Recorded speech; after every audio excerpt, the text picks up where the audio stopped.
Hi, my name's Michaela. I'm going to be talking about what this blog is about and the reason that I made it. Women's sexuality. It's an incredibly sensitive subject, and sex and sexuality is sensitive as a whole, but when you're talking about the sexuality of a woman, it's like, whoa, hold your horses, this is going to get wild quick.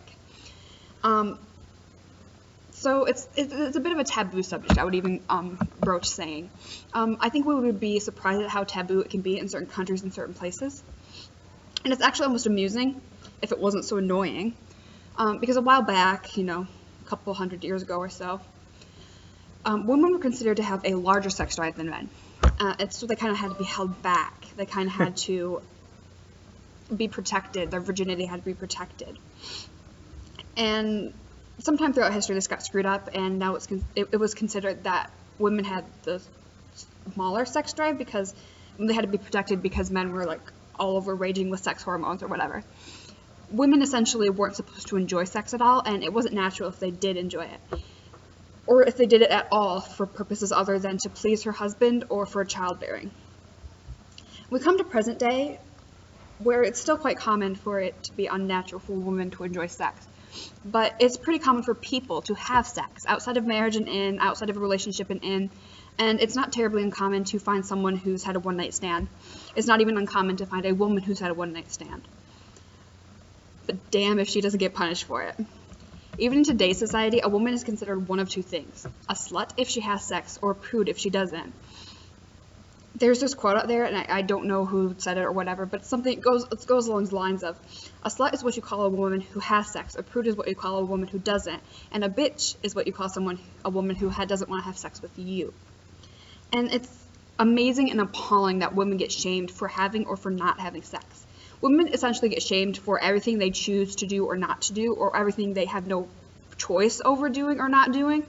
But when it comes to sex, it's like a whole new level of shaming.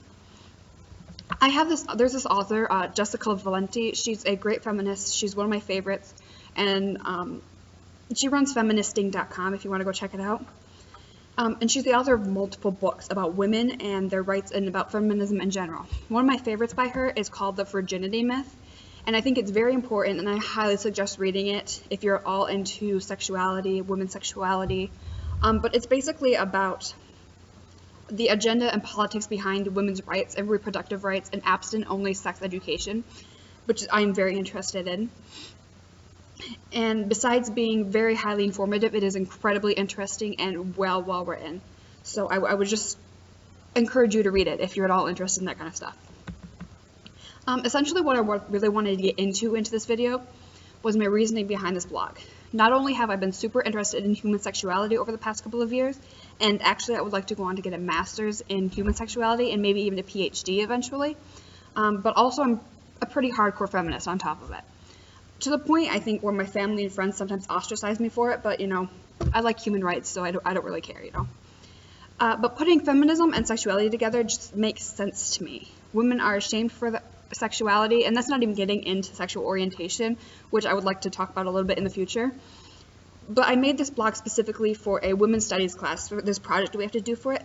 And truth be told, though, I have been thinking about making a blog specifically for feminism for a while now. The essentials of this blog are as is explained right now. I want to further explore women's sexuality through social media. Specifically, I will be looking at Tumblr and Twitter, although if I see a Facebook comment, I'll probably do something on that too. I want to look more into the politics of women's sexuality, modern day, like current news, what's going on in that. I'll maybe talk about Wendy Davis for a little bit, that's very interesting. I want to touch on birth control and possibly abortion a little bit. And I want to study more how women's sexual orientation and or romantic orientation is perceived in society. I would like to at some point delve into women's bodily anatomy, picking it up with a case that came out very recently, and I would like to go from there and just briefly go over that. And I think this all ties not only into how women are perceived or how sexuality is perceived, but specifically how women's sexuality is perceived. I think that it's very important in today's society to stop all the stigmas and to just let women have their personal lives be their personal lives. So that's what this is going to be about, and I hope you enjoy the ride.